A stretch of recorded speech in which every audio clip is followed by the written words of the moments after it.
तिकडे पुणे आणि पिंपरी चिंचवड या दोन्ही ठिकाणची निवडणूक अजित पवारांनी अस्तित्वाची केली आहे। त्यासाठी पुतण्यानं काकांशी संधान साधत भाजपसमोर मोठं आव्हान उभं केलं आहे। अजितदादांची हीच खेळी भाजपसमोर आता आव्हान बनली आहे। त्यामुळे फडणवीसांनी आपल्या नेत्यांची कानउघाडणी करत निवडणुकीची व्यूहरचनाच बदलण्याचे आदेश दिल्याची माहिती आता समोर येते। अजितदादांची खेळी नेमकी कशी आहे आणि भाजपसमोर त्यामुळे कसं आव्हान उभं राहिलंय पाहूया।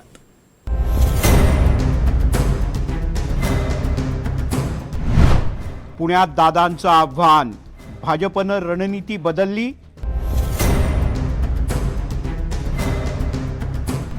फडणवीसांकडून भाजपच्या बड्या नेत्यांची कान उघडणी। दादांच्या खेळानं भाजपचं मिशन 100 धोक्यात।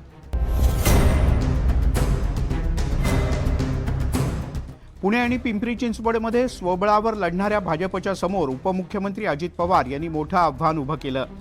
पुणे महापालिका निवडणुकीत भाजपनं 100 पेक्षा जास्त जागा जिंकण्याचं लक्ष्य ठेवलं होतं, पण अजित पवार यांनी केलेली खेळी आणि शरद पवार गटासोबत जुळवून घेतल्यानं भाजपच्या गोटात चिंतेचं वातावरण आहे। काही खासगी सर्वेक्षणात भाजपला अपेक्षित यश मिळत नसल्याचं दिसतंय।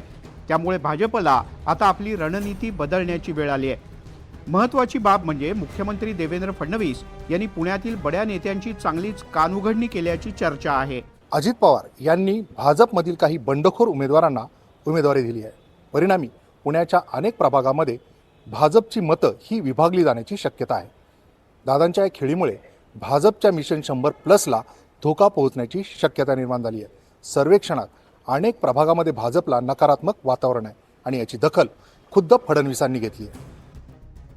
अजित पवार यांनी भाजपच्या विरोधात आक्रमक पवित्रा घेतलाय। दादांनी भाजपला थेट अंगावर घेत जोरदार हल्ला चढवलाय। यानंतर देवेंद्र फडणवीस यांनी कात्रजच्या सभेत अजित पवार यांचं नाव न घेता सूचक इशाराच दिला। फार अशी लुबाडणूक कुठे बघितली नव्हती। टेल्को रस्त्यावर मुळा नदी सुधार कार्यक्रम 300 कोटीचा, स्वच्छतेच्या निविदा, पण शहर तुम्हाला स्वच्छ दिसतं का? धूळ आणि कचरा त्या ठिकाणी दिसतो। पालिकेच्या कारभारात पारदर्शकतेचा पूर्णपणे अभाव आहे। राज्यातील कोणाचाही वचक राहिलेला नाहीये। त्यामुळे शहरामध्ये लुटारू गँग तयार झालेली आहे आणि या भ्रष्टाचारी राक्षसाचं दहन करण्यासाठी आम्ही हे सगळ्या निवडणुकीच्या मैदानात उतरलेलो आहे। आणि 5 वर्ष आम्हाला मिळाली। 5 वर्षात आम्ही केलेलं काम हे या ठिकाणी आपल्याला सांगितलं। मी परवाच पुण्यामध्ये येऊन 3000 कोटी रुपयाच्या कामाची सुरुवात करून गेलो।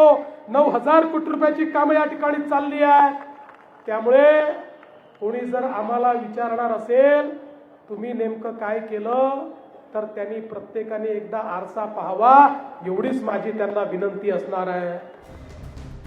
अजित पवार यांनी दुसऱ्या एका सभेत काकांच्या पुण्याईनं बरं चाललंय असं सांगत पुणे आणि पिंपरी चिंचवडमधील राजकीय गणितच स्पष्ट करून टाकलं। मला काही दुसरी ऐकणं अपेक्षा नाहीये। काकाच्या पुण्याईनं माझं लय बरं चाललेलं, गळ्याच्या खोटं बोलत नाही। त्याच्यामुळं आपण त्याबद्दल माझी काही काळजी करू नका। आम्ही यावेळेस तुतारीला आणि घड्याळाला बरोबर घेतलंय। आम्हाला वाद घालायचा नाही। मागचं झालं गेलं गंगेला मिळालं। आता आपण सगळ्यांनी एकोप्याने काम करायचंय। ही सभा आटोपल्यानंतर विमानतळाकडे जाताना फडणवीस यांच्यासोबत केंद्रीय राज्यमंत्री मुरलीधर मोहोळ आणि मंत्री चंद्रकांत पाटील सुद्धा होते। विमानतळावर या तिन्ही नेत्यांमध्ये बंद दाराच्या आड चर्चा झाली।